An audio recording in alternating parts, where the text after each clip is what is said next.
아멘. 한 주간 우리가 살아가는 그 지역이 복음의 눈으로 분석되고 또 그 치유의 응답이 곳곳에서 시작된 줄 믿습니다. 하나님이 우리를 통해서 그 역사를 이루실 것인데요. 모든 시작은 정확한 믿음입니다. 예수가 그리스도시요 내 인생의 주인 되사 모든 것을 이루실 것이라는 그 확신. 그 믿음으로 말미암아 하나님은 지역을 치유하실 것입니다. 오늘 바울 한 사람이요 성령의 인도를 따라서 성령이 꿈속에서 마게도냐로 가라 명하셨을 때 바로 방향을 틀어서 하나님의 말씀에 순종했거든요. 그것이 그 지역을 살리고 로마를 살리는 시작이 되었습니다. 저와 여러분이 정확한 믿음을 가지고 지역 치유와 회복과 정복에 도전하는 전도자들 되시기를 바랍니다. 먼저는 관점이 바뀌어야겠습니다.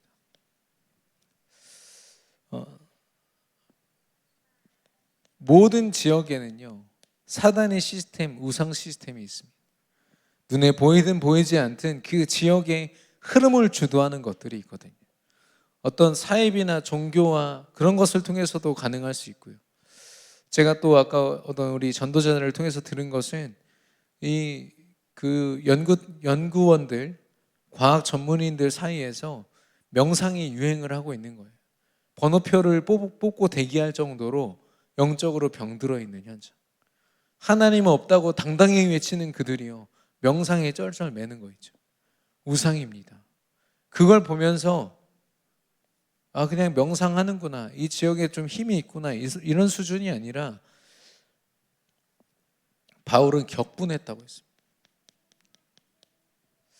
여러 가지 의미라고 봅니다.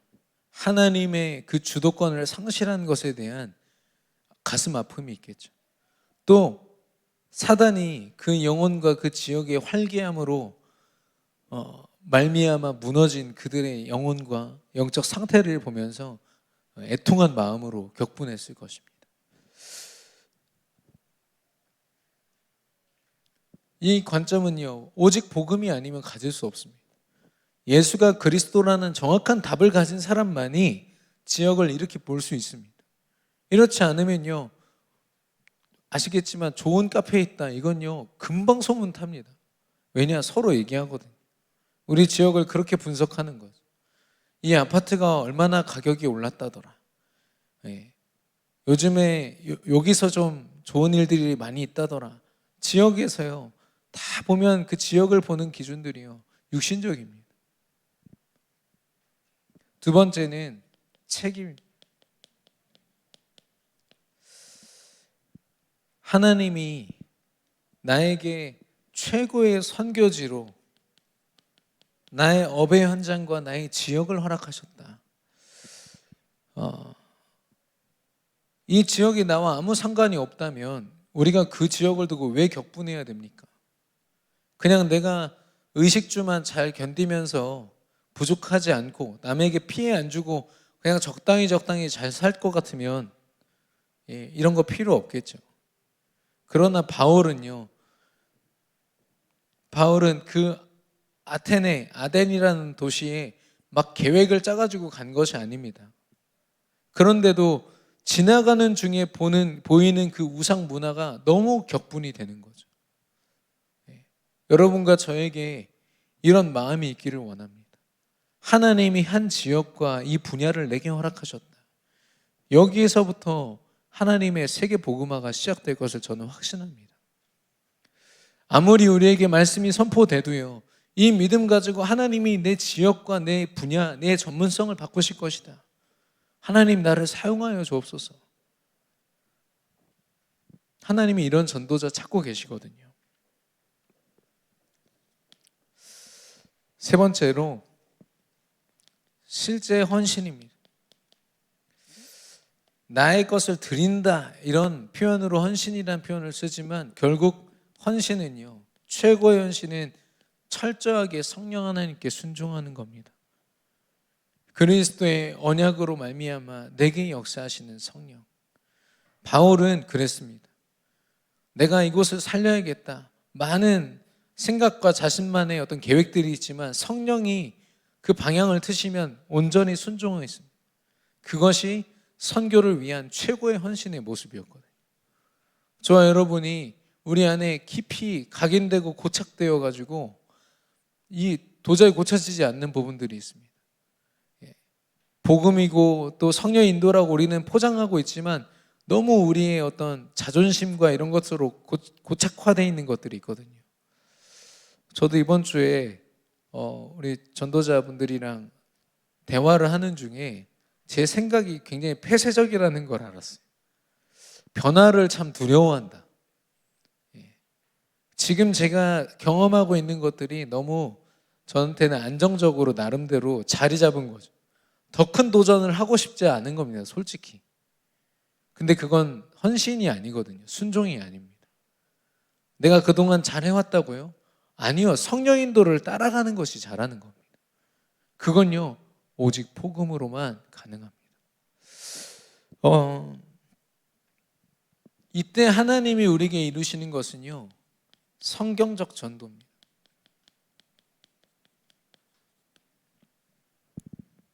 성경적 전도.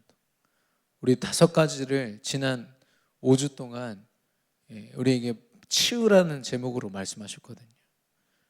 치유라는 것은 뭐냐? 회복의 전 단계입니다. 우리가 가정을 통한 미션홈, 만남을 통한 팀사역, 많은 것을 하나님이 우리에게 축복으로 허락하셨고 그거 세우라고 말씀하셨는데 전혀 생각도 못하고 있어요. 그래서 치유받으라고 하시는 겁니다. 지역을 보면서 지교회를 꿈꿔야 당연한 것인데 우리가 지교회는커녕 한 명 영혼을 두고 기도하는 것도 쉽지 않잖아요. 그런 우리를 아시고 치유를 말씀하신 겁니다. 우리 강단의 말씀에서 거점 전략이라 했거든요. 말씀하셨습니다. 사단이 이런 전략을 쓴다고. 보니까 그렇더라고요. 한 지역에 조그만한 이 무속집 하나 들어오는 게요, 그 지역을 온통 재앙으로 만들어버려요. 그러나 복음 가진 한 교회가요, 아무리 개척교회라도 정확한 복음 가진 전도자 한 사람이면 다 살아나는 것을 보았습니다. 거점은 다른 게 아니라 나입니다. 특별한 모습이 아니라 믿음 가지고 있는 나 자신 그대로입니다. 그런 가사도 있잖아요. 내 모습 이대로. 하나님이 받으시면 됩니다.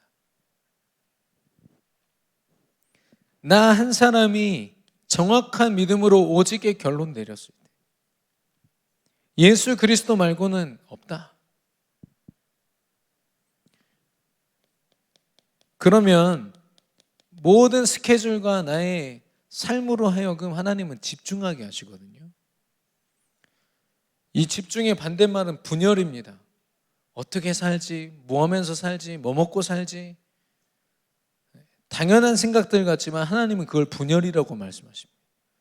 모든 걸 내려놓고 오직 그리스도께 맡기는 것을 집중이라고 합니다. 근데요, 우리의 많은 집중들이 보면 되게 갈급합니다.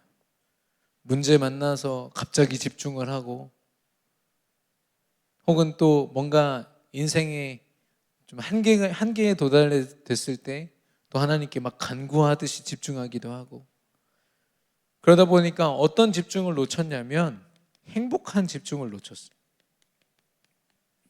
여러분 집중하는 시간 행복하십니까? 새벽 기도가 행복하십니까? 이 행복의 축복을 누린 전도자들이요, 하늘 갔더라고요. 저 현장을 살려야 된다는 하늘요, 내가 가진 행복에서부터 꾸는 겁니다. 나는 이렇게 행복한데 왜 저들은 저렇지? 보니까 복음이 없는 거예요. 하나님 살리게 하여 주옵소서. 사실 시작이 이렇더라고요. 내가 행복하지가 않은 거예요. 복음이 예배드리는 시간, 기도하는 시간이 감사하지만 안 행복한 거예요. 그러다 보니까 누구를 살리기에는 아직 머뭇거려지는 거죠. 우리가 전도자의 한이라고 얘기하지만 그 한은요, 행복한 집중의 시간으로부터 시작됩니다. 목동으로 있으면서 가장 외로운 자리에서 이 행복함을 누렸던 다윗이 골리앗을 만났을 때 한이 생겼어요. 저 우상을 무너뜨리리라.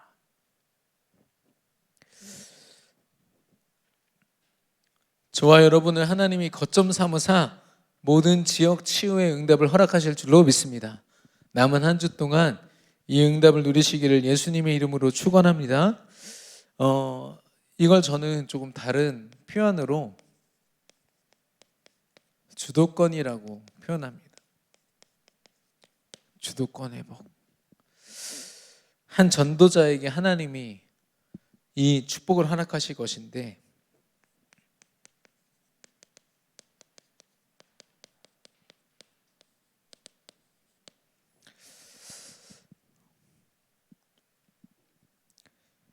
불신자들과 우리의 삶을 보면요, 같은 일들을 감당하고 같은 사건 속에 있고요, 같은 문제 속에 있습니다.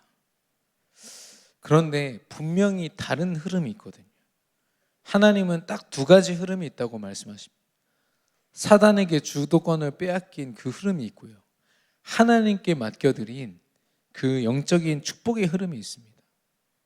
어디에 내 인생이 있느냐, 이게 전도자들에겐 가장 중요하죠.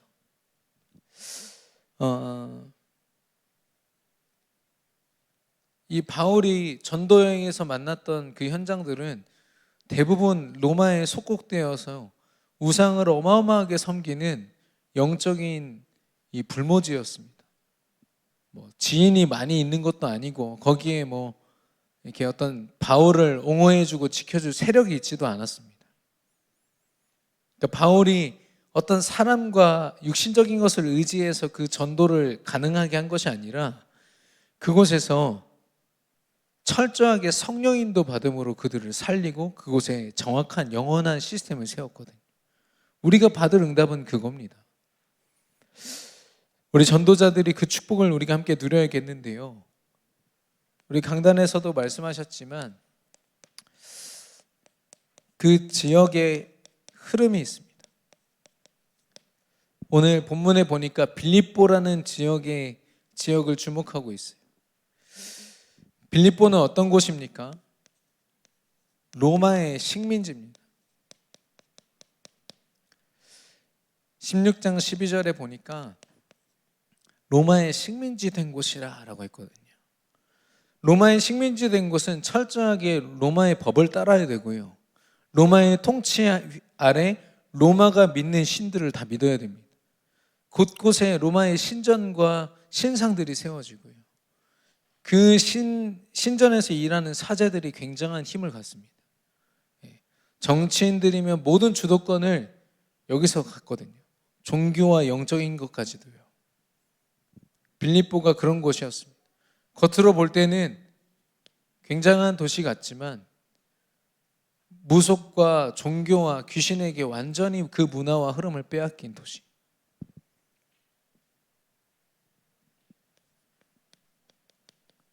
그러다 보니까요, 영적 문제가 그 도시에 가득했습니다. 그 지역에 가득했는데 그 중에 16장 16절에 보니까 귀신 들린 여종 하나가 라고 했거든요. 그 여종이 점을 쳐서 그 주인들이 먹고 살았다고 했습니다. 그 경제로. 귀신 들린 여종을 데려다가요, 자기의 유익을 위해서 쓰는 거 있죠. 영적인 문제에 전혀 관심이 없는 거예요. 한 영혼이 완전히 귀신에게 다 빼앗겨서 답을 얻지 못하고 있는데 답을 주기는커녕 그걸 이용해서 돈을 버는 거죠. 전 우리나라 전통 문화로 지켜야 된다고 하는 대부분이 보면 귀신 문화들입니다. 저는 되도록이면 빨리 다 무너져서 우리 렘넌트들을 통해서 새로운 문화가 세워져야 될 줄로 믿습니다. 5,000년의 유구한 문화 이렇게 얘기하지만 다 귀신 문화거든요. 그런 문화는 오래 있을수록 더 깊이 사단에게 빼앗기게 됩니다. 그래서 그 지역의 산업이 사실상 귀신에게 완전 사로잡힌, 이 귀신 들린 여종에게 우리 지금으로 말하면 무당들에게 얼마나 많은 정치인, 교육을 감당하는 사람, 영향력이 있는 사람들이 찾아가지 않았겠습니까?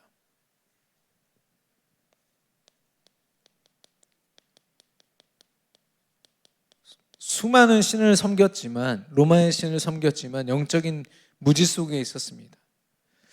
바울이 이 영적으로 귀신 들려 있는 여종을 치유해 주니까 이들에게 경제적인 소망이 사라졌다고 했어요. 눈앞에서 귀신이 떠나가고 치유되는 것을 봤잖아요. 그러면 감사해야 마땅한데 자신의 이 돈벌이가 없어졌다고,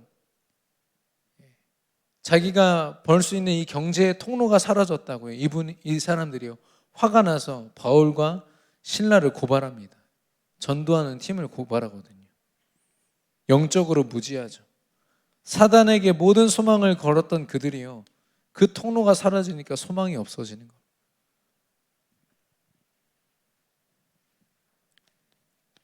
16장 20절에 심히 요란하게 라고 했습니다. 그들이 본 전도자들의 모습입니다. 심히 요란하게 하여. 바울과 신라를 감옥에 넣은 죄목이거든요. 우리가 하는 이 조용한 전도를요, 사단은 굉장히 요란하고 심히 싫어합니다. 불신자들도 그렇죠. 저는 오랜만에 놀이터에서 복음 전하다가 경비 아저씨한테 욕먹고 쫓겨났어요.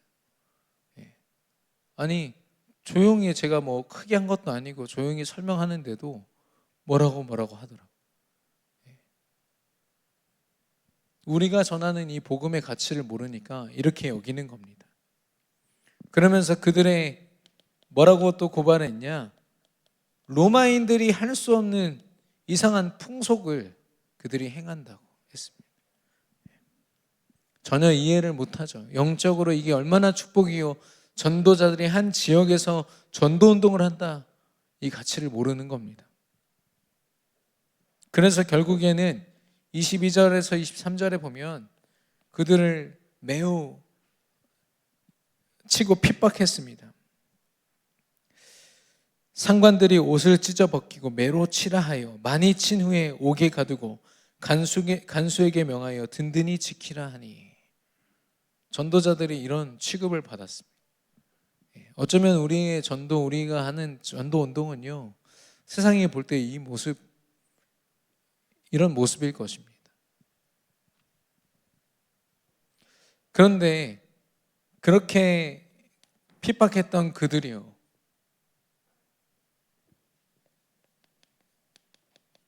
영적으로 무능한 거 있죠. 16장 24절에 그가 이러한 명령을 받아 그들을 깊은 옥에 가두고 그 발을 착고에 든든히 채웠더니. 죄명이 뭐냐? 복음 전에서 귀신 들린 여종이 귀신이 떠나간 거거든요. 이게 죄가 될 수 있습니까? 그러나 그들은 철저하게 사람 말을 듣고요, 분위기를 보고, 영적인 가치와 그 흐름을 모르니까요, 영적인 무지함으로 그들을 감옥에 가둔 겁니다. 핍박하고요. 그러다가 옥문이 열리고 바울과 신라가 도망갈 것 같다, 이런 판단이 들었을 때 그 간수가, 그런 영적인 무능함을 가지고 있던 그 간수가 뭘 택했습니까? 자결을 택해요.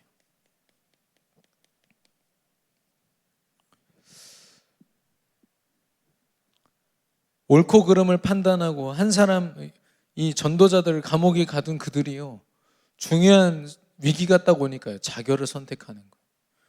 제가 볼 때는 아무 힘도 없는 불신자들의 모습이 이곳에서 보였습니다.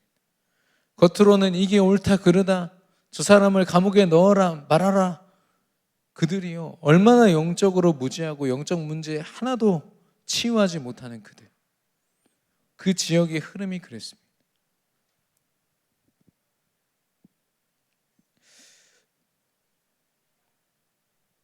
굉장히 일 중심이지만 많은 사람들이요 중요한 인생의 위기 만나면 그 답을 찾을 수 없어서 실제로 자살하지 않습니다.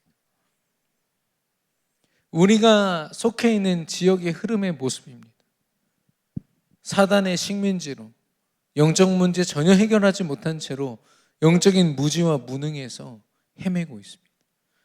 잘 살고 못 살고 많이 배웠고 못 배웠고 상관없습니다. 이 속에 있어요. 어느 정도로 표현했냐면 전도자들이요 영적 거지라는 표현을 쓸 정도로.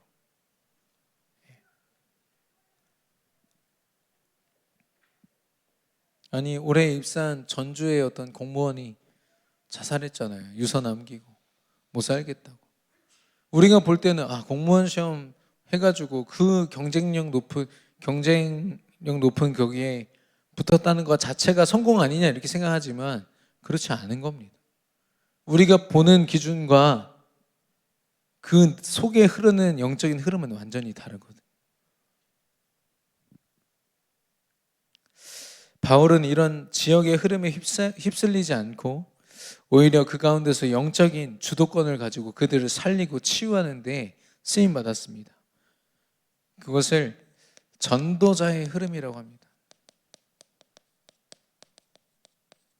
오늘 제목과 같이 하나님이 바울에게 영적 주도권을 허락하셨거든요. 바울은 철저하게 눈에 보이는 것보다 보이지 않는 영적인 일에 집중했습니다. 16장 7절에 보니까 예수의 영의 말씀을 따라 드로아라는 곳에서 아시아로 가려던 바울의 그 여정을 하나님이 마게도냐로 꺾으십니다. 그랬을 때 바로 순종하고 마게도냐로 가거든요.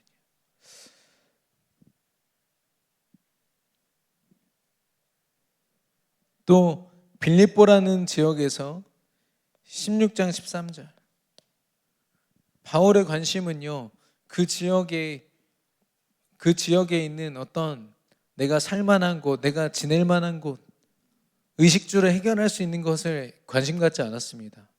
기도할 만한 곳을 찾았다고 했습니다. 바울의 시작입니다. 모든 전도의 시작은 기도입니다. 담임 목사님을 통해서 우리에게 지역을 분석하고 파악하라고 말씀하셨는데 그것이 철저하게 기도되지 않는다면 오늘 누강수 목사님 뭐라고 얘기하셨냐면 우리 그렇게 얘기하잖아요. 오늘 기도라도 합시다 이렇게 얘기한다며요. 그게 얼마나 기도의 가치를 모르는 일이지. 오직 기도를 통해서만 이런 류가 나가느니라. 하나님 그렇게 말씀하셨는데 우리가 그 기도의 가치를 모를 때가 많다는 겁니다. 16장 16절에 보니까 귀신 들린 여종을 만날 때도 기도하러 가다가 그랬어요. 바울의 모든 영적인 이 축복과 승리의 시작은 기도였습니다. 16장 25절에 보니까 감옥에 가서도요 그 채찍 맞고 온몸이 쇠사슬에 묶여 있음에도 불구하고 큰 소리로 찬양했다고 했습니다. 기도하며 찬양했다고. 어떤 상황 속에서도 영적으로 하나님께만 집중된 우리의 삶이 되기를 예수님의 이름으로 축원합니다. 그래서요 어떤 목사님이 그런 표현을 쓰시더라고요. 액션, 행동하시는 분은 하나님이시고 성령 하나님이시다. 그럼 우리는 뭐 하면 되냐? 기도로 리액션 하면 된다고요. 리액션은 반응입니다. 하나님이 하시는 것에 대해서 반응하는 거죠. 순종하는 겁니다. 그게 기도라고 말씀하셨어요.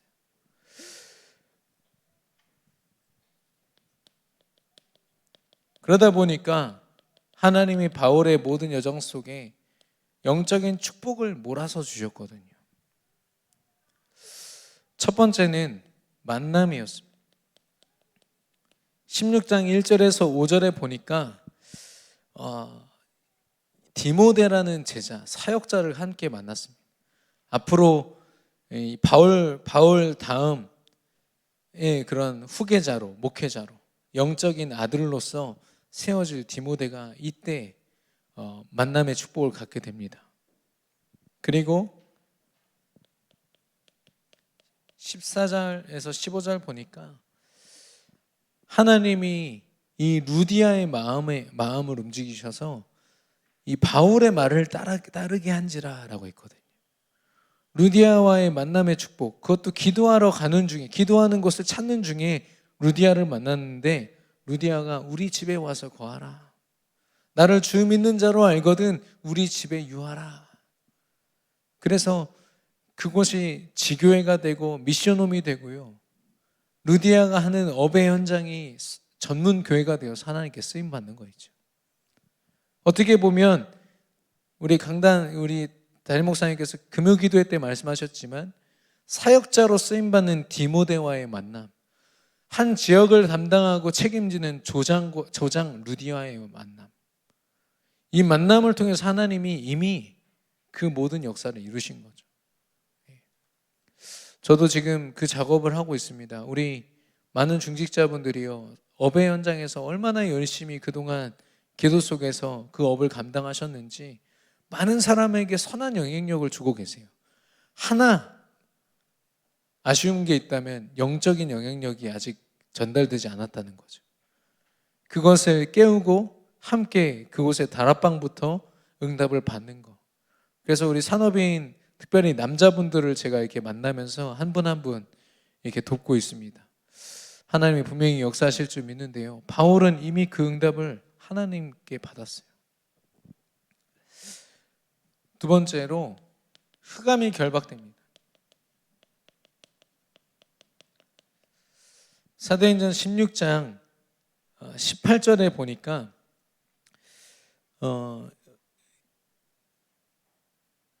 예수 그리스도의 이름으로 내가 내게 명하노니 그에게서 나오라. 바울이 귀신 들린 여종에게 명했어요. 기도했더니 그 귀신이 즉시 나오니라 라고 했습니다. 근데 그 이전에 무슨 일이 있었냐면, 귀신 들린 여종 주변을 바울과 팀이 딱 지나가는데 구원의 길을 전하는 자로다 이렇게 표현해요. 아니, 귀신 들린 여종이 바울을 언제 만나봤다고요? 귀신이 아는 거죠. 저 전도자들이 구원의 길을 알고 있는 하나님의 사람들이라는 걸 귀신이 먼저 알고 있는 겁니다. 귀신이 두려워 떨고 있는 것이죠. 정확한 언약을 가지고 영적인 집중 속에 있는 전도자들요, 사단이 벌써 압니다. 우리가 그 땅을 밟지 않아도요, 이미 알고 두려워 떨고 있습니다.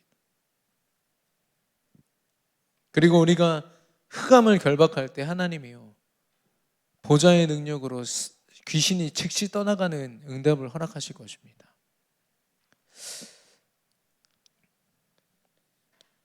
그를 통해서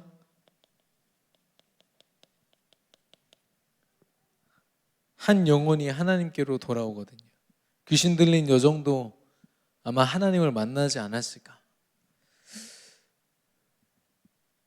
그리고 무엇보다도 자결하려고 했던, 자신의 목숨을 버리려고 했던 그 간수가요, 바울과 또 신라의 말씀을 듣고 하나님의 자녀가 됩니다. 주 예수를 믿으라, 그리하면 너와 내 집이 구원을 얻으리라.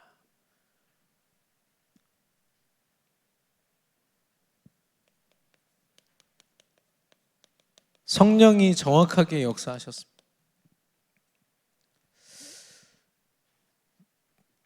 성령 하나님께서 드로아에서 꿈을 통하여 바울이 가야 할 여정을 보여주셨을 뿐 아니라 루디아의 마음을 바꾸셔서 순종하게 하셨고, 또 감옥 안에서 바울과 실라는 아무것도 할 수 없는 그런 상태 속에서 이 감옥을 흔들어 버리셨어요. 큰 지진이 일어났다고 표현하고 있거든요. 우리는 아무것도 안 하고 있는 것처럼 보이고 무능력하고 무기력해 보이지만 성령 하나님께서 역사하고 계신 줄로 믿습니다. 그 응답 속에 있었던 거죠. 그러다 보니까요, 바울이 가지고 있던 다른 방법이 필요 없었습니다. 16장 제일 뒤에 보면 37절에 보면 바울이 그제서야 로마 시민권을 꺼냅니다. 로마 시민권 가진 사람은 함부로 감옥에 가둘 수 없습니다. 감옥에 가두면 그 사람이 큰 처벌을 받게 되거든요. 바울은 처음부터 그거 꺼내서요, 핍박도 안 받고 아무 문제도 없을 수 있었습니다. 근데 바울은 그걸 앞세우지 않았습니다. 성령의 인도하심이 우선이었고 하나님이 보여주신 응답이 필요했기 때문에. 처음부터 그거 앞세웠다면, 내 방법 앞세웠다면, 내가 가지고 있는 거 자랑했다면 간수를 어떻게 만날까요? 어떻게 간수와 그 집이 하나님께로 돌아올 수가 있습니까?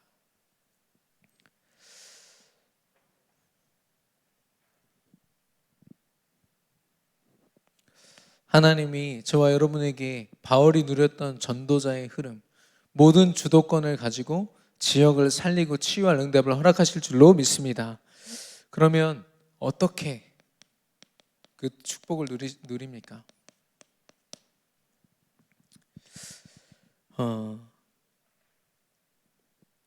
바울은 철저하게 언약 중심으로 움직였습니다. 사도행전 9장 15절. 바울이 처음 구원받으면서 부름받았을 때 하나님 말씀하신 거예요. 모든 왕들과 이방인들과 이스라엘 자손들을 위하여 나의 이름을 그들에게 증거하기 위하여 택한 나의 그릇이라. 자기가 왜 구원받았고 내가 왜 이 구원의 축복으로 행복한지를 그 이유를 알았어요. 전도하라고, 선교하라고. 나의 만족을 위한 믿음이 아니라 저들을 살리기 위한 믿음이라는 걸 확신했습니다. 그러다 보니까 하나님이 어떤 말씀을 주셨냐? 19장 21절에 로마도 보아야 하리라. 23장 11절에 로마에서도 증거하여야 하리라. 27장 24절 내가 가이사 앞에 서야 하리라. 하나님이 그의 지경을요 직접 넓혀주셨습니다. 우리가 막 세계 지도 보고 뭐 이것저것 여기 살려야겠다 저기 살려야겠다가 아니라 하나님이 보여주신 거죠. 어쩌면 막연했던 바울의 전도 여정이요 말씀 속에서 굉장히 선명해지고 구체적으로 실제적으로 와닿는 겁니다. 바울이 이 체험을 했습니다. 다른 것이 아니라 하나님의 언약과 말씀으로. 그렇기 때문에 바울의 방법은요 오직 말씀에 있었어요. 예수가 그리스도라는 정확한 언약, 그 언약이 선포되는 말씀.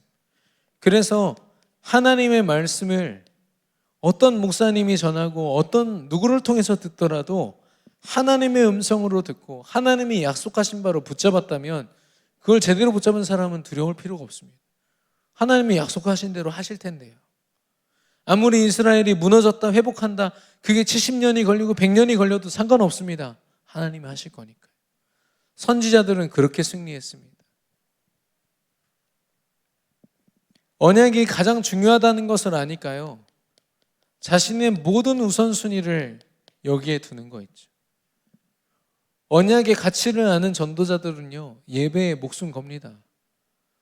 언약의 가치를 아는 사람들은요 예배가 일주일의 스케줄 중에 얼만큼 중요한지를 압니다. 최고로 중요하고 절대적으로 중요하거든요. 저는 감히 장담하지만 제 스케줄 때문에 어쩔 수 없이 따라오는 우리 도은이는 축복받을 수밖에 없다고 저는 확신합니다. 제 스케줄 때문에 예배 빠질 수가 없거든요. 제가 담임 목사님을 닮았다면 아마 죽을 위험이 아니면 절대로 교회 빠질 일은 없을 겁니다. 도은이는요.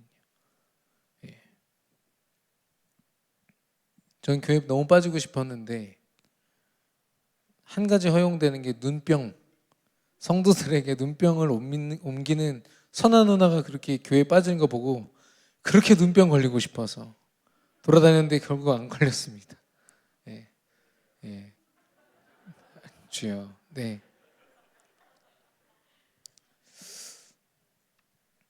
그만큼 말씀이 선포되고 그 말씀으로 예배하는 그 시간이 가장 소중합니다. 그리고 바울은 알았습니다. 기도하는 것. 하나님의 역사하심과 보좌의 능력에 집중하는 그 시간. 그래서 내가 필요할 때 집중하는 것이 아니라 이걸 아예 시스템을 만들어 버렸어요. 내가 어딜 가든 하나님께 먼저 예배하고 기도한다. 기도 처소를 찾고 예배 처소를 찾는 게 모든 것의 시작이었습니다. 미국이 세워질 때도 자기 집보다 학교보다 교회를 먼저 세웠거든요. 그게 그들이 승리하고 성공할 수 있었던 유일한 방법이었습니다. 미국이 언제 3단체의 영향력으로 엄청나게 크게 뺏기게 되었냐? 존 F 케네디 대통령, 35대 대통령이 모든 학교로 하여금 수업 시작 속에 기도를 하지 못하게 만든 그때부터 이 사단의 영향력이, 미국에 대한 영향력이 수직 상승하게 된 시점입니다. 그때가. 우리가 기도를 안 한다, 예배를 실패했다, 보통 말이 아니에요, 사실.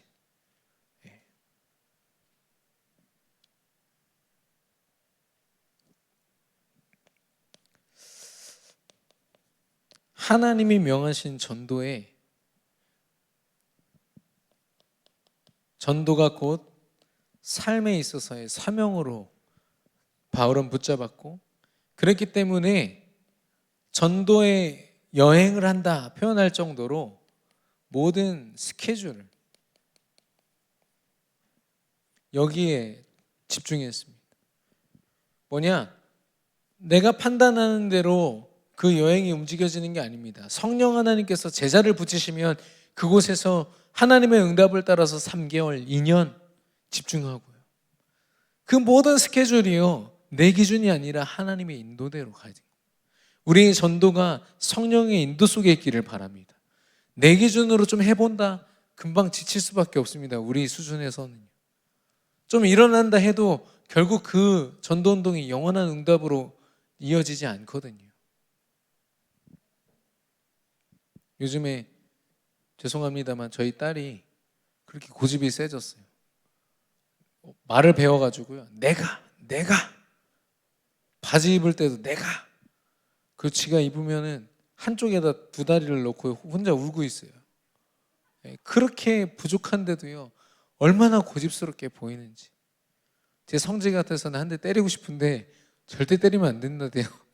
그래서 말로 타이르고 참고, 못 참겠으면 엄마가 대신 해주고 이렇게 하는데, 저 아이는 그 시간표 속에 그런 이기적인 자기 생각을 갖는 시기라고 치지만, 우리 인생의 전문가도 아닌 우리가 내가 하겠다고 하나님이 허락하신 영적 축복, 이 방법을 걷어차버린 채로 내 방법을 고집할 때요, 하나님 보실 때 얼마나 우리가 어려 보일까요? 부족해 보일까요?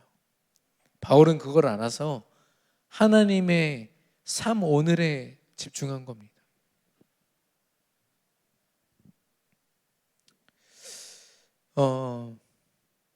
그랬을 때 하나님은 바울에게 이 빌립보를 비롯한 마게도냐 전체의 영향력을 허락하셨고, 결국엔 그 여정을 따라서 로마를 복음화하는 응답을 허락하셨습니다. 어느 정도의 영향력이냐? 바울이 죽어서도 그 영향력이 지속됐습니다. 후대를 통하여.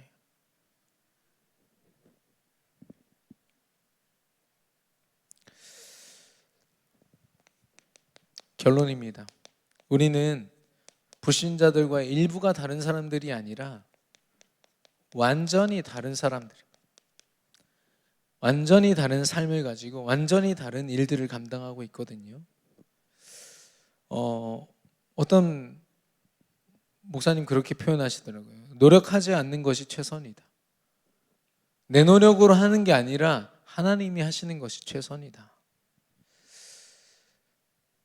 그래서 우리는 다른 집중을 해야겠습니다. 바울과 같이. 우리 시선과 우리의 관심과 우리의 생각은요, 영적으로 병들고 다른 창세기 3장, 6장, 11장 기준으로 가득할 때가 있거든요. 그래서 우리는 오직 복음을 말씀 앞에 서서 다른 집중을 해야겠습니다. 이게 우리의 참된 시작이 될 것입니다. 두 번째는 다른 목표입니다.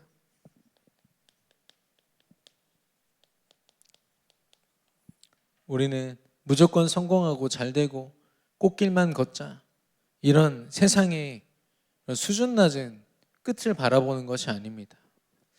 하나님이 우리에게 예비하신 끝, 땅 끝까지 증인이 되리라. 모든 민족과 모든 열방의 복음이 증거되는 그것, 하나님이 그것을 우리의 끝이라고 말씀하셨거든요. 그러면 우리의 모든 과정은 다른 응답으로 채워집니다. 때로는 이 응답이요, 요셉처럼 어려움이 주어지기도 하고 문제가 생기기도 합니다. 큰 인생의 고민거리가 생기기도 합니다. 그러나 그 속에서 하나님이 모든 과정 속에 인도하시는 거 있죠. 그래서 저는 조금 가볍게, 너무 어렵게 생각하면 이 전도라는 것도 참 너무 복잡해지더라고요. 하기 싫어지고. 근데 쉽게 생각해서 하나님이 만드신 이 성공의 대본 속에 우리가 주인공이라고 생각해 보십시오. 액션 영화 주인공들은요, 정말 잘 싸우는 사람을 만나야 빛납니다. 그렇죠? 어설픈 싸움으로 이기면 그 주인공은 별로 대단해 보이지 않아요. 그러나 어려운 문제를 만나고 대단한 문제를 만날수록 그 주인공이 더 빛나거든요. 이 모든 대본과 그 모든 스토리를 하나님이 주관하시는 게 확실하다면 하나님께 주인공으로서, 우리가 그 응답의 주역으로서 우리 인생을 다 맡겨드릴 수 있는 줄로 믿습니다. 우리를 모델로 비유하셨거든요. 모델이 자기 입고 싶은 옷 입습니까? 디자이너가 입혀주신 옷 입거든요. 하나님이 주신 그리스도의 옷을 입고 하나님이 감당케 하시는 전도와 선교에, 지역 치유에 쓰임받는 우리 모든 성도님들 되시기를 예수 그리스도 이름으로 축원합니다. 이번 주에 가장 좀 품어지는 단어가 관점입니다. 나의 눈을 바꾸어 주시옵소서. 근데 이 찬양 말미에 보게 하소서, 보게 하소서 계속 나오더라고요. 우리 주여 나의 삶 속에 우리의 고백으로 드리겠습니다.